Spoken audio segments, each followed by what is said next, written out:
Вы смотрите новости на канале Якутия-24. В студии Иван Лазаренко. Здравствуйте. И вот главные темы этого выпуска.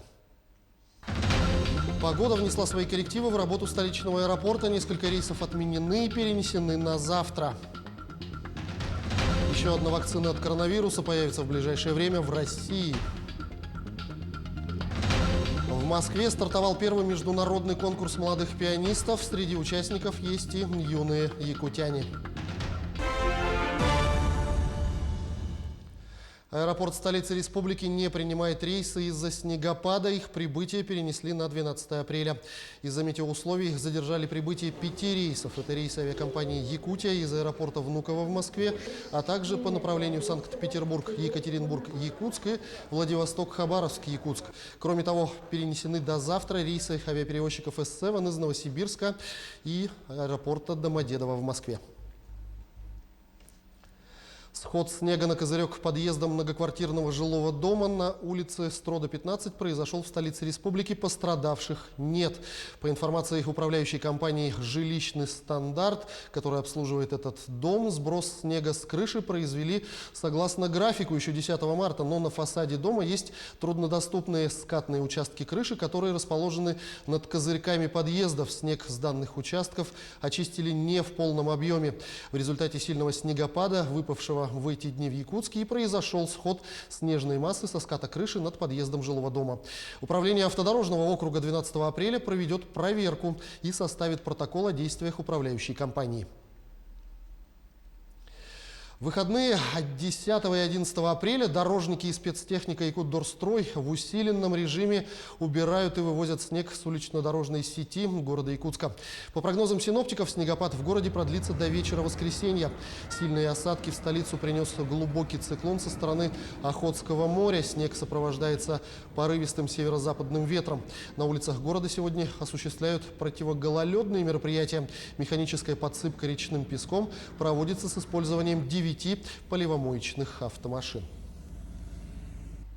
По информации АО «Якутдорстрой», сегодня техника и рабочие производят в течение дня уборку снега по проспекту Ленина, улицы Петровского, Красноярова, Аммосова, Черяева, Орджоникидзе, Петра Алексеева, Стадухина, Семена Данилова, улицы Космонавтов, Пионерская, Дзержинского, Курашова, Горького, Тургенева, Кирова, Оржакова, Октябрьская, Ломоносова, Ушакова, Жарницкого, Строителей и улицу Пирогова.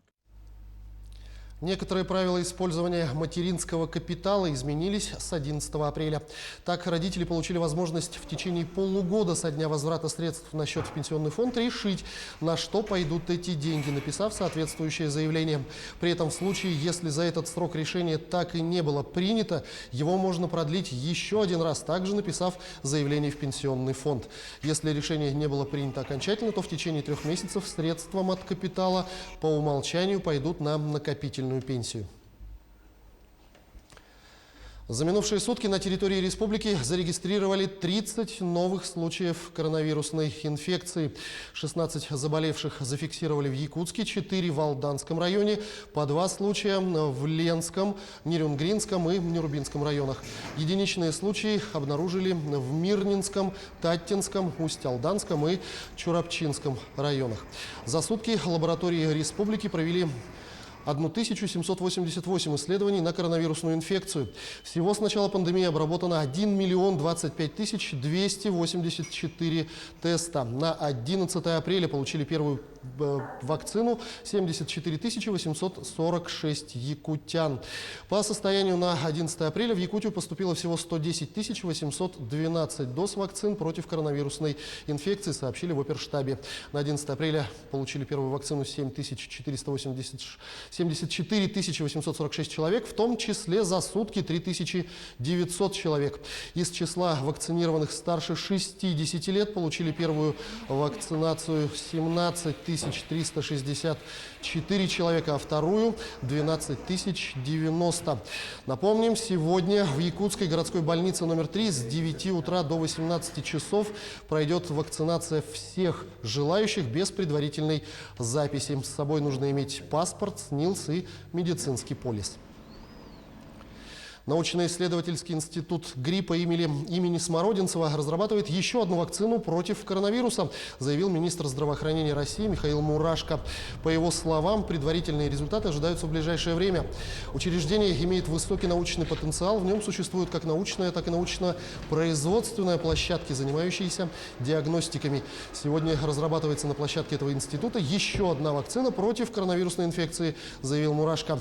Сейчас в России 3 вакцины против коронавирусной инфекции. Это «Спутник Ви», «Эпивак Корона» и «Ковивак». С середины января в России проводится массовая вакцинация. Прививают в основном «Спутником Ви». Якутский фильм «Пугало» вновь покоряет мир кинофестивалей и премий. Известные кинокритики и киноведы страны вручили премию «Белый слон». Фильм Дмитрия Давыдова стал лучшим в 2 номинациях. Напомню, «Пугало» был номинирован на 3 номинации. Это за лучшую женскую роль, лучшую режиссуру и лучший игровой фильм года. Первую победу на премии «Белый слон» принесла Валентина Романова-Ческырай, получившая статуэтку за лучшую главную женскую роль. В режиссерской номинации конкуренцию Дмитрию Давыдову составляли Андрей Кончаловский и Виталий Суслин, но статуэтку получил якутский кинорежиссер. В 3-й категории главной лучший фильм года победу одержал Андрей Кончаловский, который ранее отказался от включения его работы «Дорогие товарищи» в номинации премии. Тем временем в Москве стартовал первый международный конкурс молодых пианистов имени знаменитого якутского композитора Марка Жиркова. Все этапы пройдут в стенах легендарной консерватории имени Чайковского, чьим выпускником являлся сам Жирков. Десятки талантливых музыкантов из разных стран будут бороться за звание лучших. Среди участников есть и якутские ребята. Все подробности у Максима Кардозу.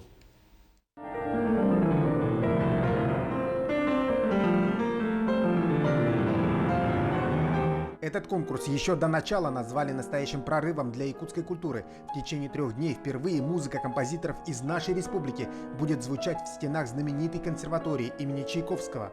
По условиям конкурса пианисты обязательно должны исполнить произведения якутских авторов. В каждом конкурсе есть какие-то особенности, всегда есть какая-то традиционная классическая программа, но вот здесь такая приятная особенность, может быть, музыка из Якутии 20-21 века. Наверное, национальное что-то привносится, так что с удовольствием будем слушать.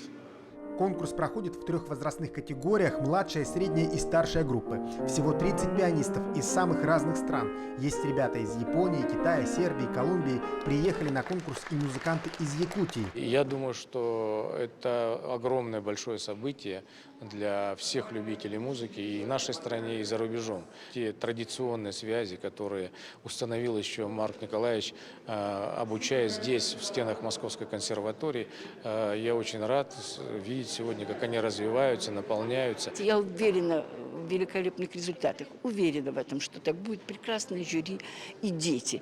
Еще раз говорю, те дети, которые решили принимать участие, все очень интересные. И поэтому праздник будет и для них, и для всех слушателей, которые придут. Итоги состязаний подведут в среду. Будут объявлены победители в каждой номинации, а также вручен главный приз – Гран-при.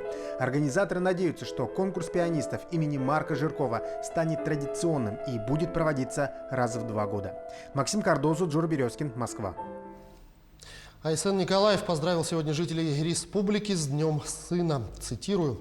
Уважаемые якутяне, от имени руководства Республики Саха-Якутия от себя лично поздравляю вас с Днем Сына. Праздник учрежден по инициативе Якутского регионального отделения Всероссийского общественного движения «Матери России» в 2017 году. И с тех пор мы ежегодно отмечаем День Сына во 2-е воскресенье апреля. В этот замечательный весенний день желаю всем отцам и матерям Якутии хорошего настроения. Пусть ваши дети не перестают радовать своими успехами. А сыновьям хочу пожелать быть гордостью и опорой для своей семьи, примером для родных и близких. Пусть День Сына станет традиционным праздником мира и единения в каждой семье и для каждого жителя нашей многонациональной республики. Уверен, что общими силами мы сумеем вырастить достойных сынов Родины. От всей души желаю вам крепкого здоровья, благополучия и процветания. 24-27 апреля этого года 20 победителей и призеров Олимпиады «Старт в космос» из Амгинского, Верхневилюйского, Вилюйского, Горного, Мегино-Кангаласского, Хангаласского, Усть-Алданского, Улусов и города Нерюнгри отправятся в поездку в город Циолковский Амурской области на космодром «Восточный» для наблюдения за пуском ракеты-носителя «Союз» с космическими аппаратами компании OneWeb. Кроме этого, победители и призеры Олимпиады будут приглашены летом этого года на профильную смену лагеря Амгинского лицея, а в декабре на образовательную программу в Центре подготовки космонавтов в Звездном городке Московской области. Матч по русским шашкам гроссмейстеров Андрея Федотова и Мурадулла Амрилаева предварительно состоится 12 апреля в эфире телеканала НВК «Саха». Его перенесли из-за того, что аэропорт Якутск не принимает рейсы, и самолет с одним из участников был задержан. Трансляция начнется ориентировочно в 21:00 по якутскому времени. Победитель получит приз – 100 тысяч рублей. Андрей Федотов является действующим двукратным чемпионом мира по русским шашкам, а Мурадулла Амрилаев – действующий чемпион мира по русским шашкам в быстрой программе. Также 12 апреля Мурадулла Амрилаев проведет мастер-класс в Республиканском шахматно-шашечном центре для юных спортсменов-шашистов. После мастер-класса состоится сеанс одновременной игры на 30 досках. Золотой город Ахитотон в окрестностях Луксора 1,5 десятка лет служил столицей Древнего Египта при фараоне Эхнатоне в XIV веке до нашей эры. После смерти правителя его преемники вернулись в Фивы, а недолговечный центр государства погребли пески. Раскопки на этом месте начались в сентябре прошлого года и дали весьма обнадеживающие результаты, рассказывает Сергей Берец. Существование города Ахетотона на восточном берегу Нила в окрестностях Амарны не было тайной для историков, но до недавнего времени он считался забытым. Систематическое изучение столицы фараона 18-й династии Эхнатона началось в сентябре прошлого года под руководством известного египтолога Захи Хаваса. Археологи начали поиски храма-усыпальницы в Луксоре или древних Фивах и вскоре выяснили, что улицы, застроенные глинобитными зданиями, протянулись во всех направлениях. Во внутренних помещениях домов с хорошо сохранившимися стенами обнаружились многочисленные бытовые и хозяйственные вещи, украшения, ритуальные предметы, произведения искусства. Мы полагаем, что этот золотой город – самое важное открытие после обнаружения гробницы Тутанхамона. Я называю его золотым, поскольку он основан в золотой век Египта в 1391 году до новой эры. Затерянным, потому что мало кто верил, что он здесь есть. В частности, мы нашли мастерские по плетению сандалий, пошиву одежды, запасы драгоценных камней для изготовления ожерелий и браслетов. Самые важные находки, говорит Хавас, статуэтки, изображающие царицу Тию, жену фараона Аменхотепа III и мать фараона Эхнатона, основателя затерянного города. Их эпоха – время наивысшего расцвета Древнего Египта в XIV веке до новой эры.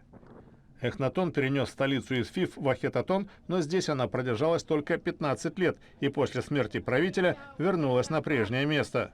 Новые открытия повествуют не только о деяниях монарших особ, хотя и о них, безусловно, тоже, говорит археолог Али Абу-Ашиш. Открытие этого города позволяет нам заглянуть в повседневную жизнь древних египтян. Мы всегда считали, что культура Древнего Египта связана с чередой смертей и воскресений.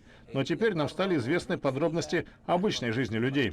Мы нашли емкости для вяленого мяса, предметы, связанные с культом Атона, которому здесь начали поклоняться как единому божеству вместо обширного пантеона, что изменило ход истории.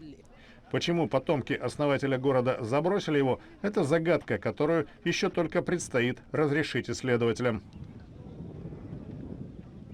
К этому часу все новости, но я с вами не прощаюсь. Мы встретимся на канале Якутия-24 сегодня в 9 часов вечера и подведем итоги уходящей недели в программе «Якутия. День за днем». До встречи в эфире.